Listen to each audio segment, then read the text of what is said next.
just to turn things around as much as y'all did in that fourth quarter? Um,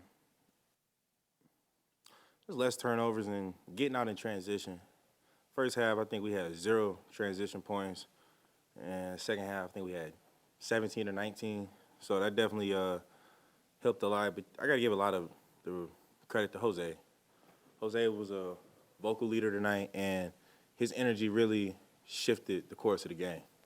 And it seems like, very early on in these first 2 games that you and Kelly have been able to click on the court. What do you think y'all have been able to kind of mesh as well as y'all have? Man, I just told him he got vision.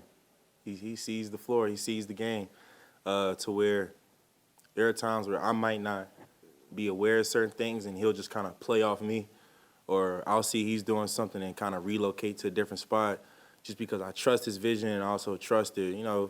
He knows when to exploit a mismatch. And what's it like just seeing, your 2 young centers, Messi have career-high rebounds, Makovich career-high in points. You've seen them, growing all season and having a night like this. It's big time. When you're a rookie in this league, you have your highs, you have your lows. So when you're able to see nights like this where you see the fruits of your labor, it definitely does a lot for your confidence. So, Eve, he's been doing it all year. Carlo, especially tonight, that was big time for him. How's the double big lineup been for you, and what advantages does it give you as an offensive and defensive player? It definitely gives me an advantage because, especially with KO out there now, if you try to stick a small on him, he's just going to duck in. And he also has a perimeter game to where you can't just sag off him. So, when you have a big lineup and I'm able to get downhill, and when I'm dropping the pass off or throwing a lob, they can finish. So now whoever's guarding them has to make a decision on if they're going to step up on me or just allow me to go one-on-one. Now, that defensive assignment, you come out, you're guarding Chris to start the game, and most people say, what does Zion do a guard an opposing point guard?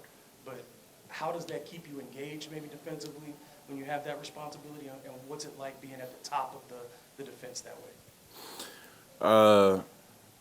I feel like I can guard 1 through 5, personally. Like I said, we're out there with a big lineup, so I feel like I'm mobile enough to, guard CP. But a player like that, you can't just. His resume speaks for itself. He can have an impact on the game probably without even taking 1 shot, or he'll have games where he will decide to be more aggressive with his shot. So when guarding somebody like that, you always got to be aware of how high their IQ is for the game. As you mentioned earlier, how he was like really vocal tonight. What's it kind of like when he's? His energy is. I've said it multiple times before in the past. His energy is very infectious because, it just seems like he's all over the court. You feel like you'll see him chase somebody down from squatting down in the corner to closing out on the opposite side to then switching a matchup so he can go guard certain people. And then offensively, his pace. When he pushes the pace like that, it forces everybody else to run, which then creates multiple opportunities, which also led to those 19 fast break points. Knowing that this is, your post-All-Star break, and you may not be competing for the playoffs, but there's so much with these new guys, whether it's Bruce, whether it's KO, whether it's the young guys who have this opportunity. For you, how are you expanding what your role is as far as in the locker room and getting guys to understand what y'all want to do? And then just your on-court play, are there goals that you've set for yourself down these final 27 games or so? The goals have been more so a collective thing as the group. From seeing the young guys getting more minutes, seeing Bruce and KO out there getting their minutes, and just building towards standards, building towards what we want to be, so that when next year starts, we don't have to figure it out. We're already there. I got to talk to Chris briefly, and he said that this summer, he got to be with you and your family. He and his wife, y'all went overseas, and that was the first time he had really been around you. but he talked about how dynamic a player you are and the potential that you have. When you get that respect from the older players, even considering the games that you've missed and the way the uneven way maybe your career's gone so far, is that one also the things that motivate you, knowing that you still have the respect of your peers around the league? It helps. Like I said, CP's resume speaks for itself.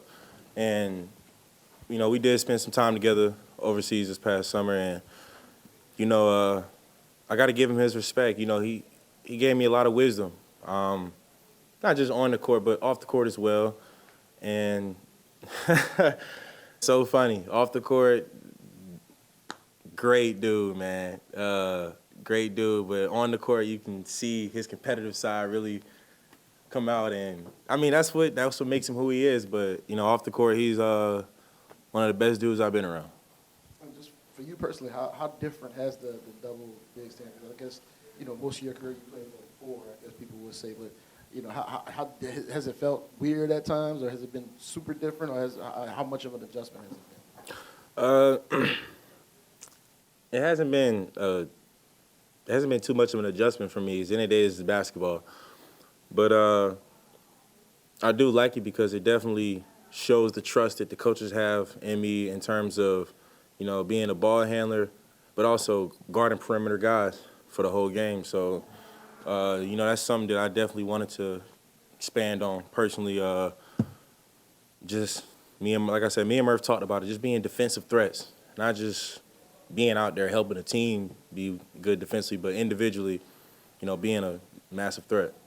Does that feel more natural for you to be getting these more perimeter touches, again, kind of like that being the focus rather than starting possessions, maybe, you know, 10 to 15 feet from the basket? Is it more natural? Honestly, no. There's no one or the other for me. Both feel natural, whether it's up top, 10 to 15 feet, or even posting up. But I think it just depends on how the other team's guarding us. Some teams go big, some teams go small. So I think it just depends on how the other team's guarding me. I'm sorry, just one more. Victor, obviously, going for the rest of the season. You certainly understand both number one bigs. You know what it's like to have a season cut short.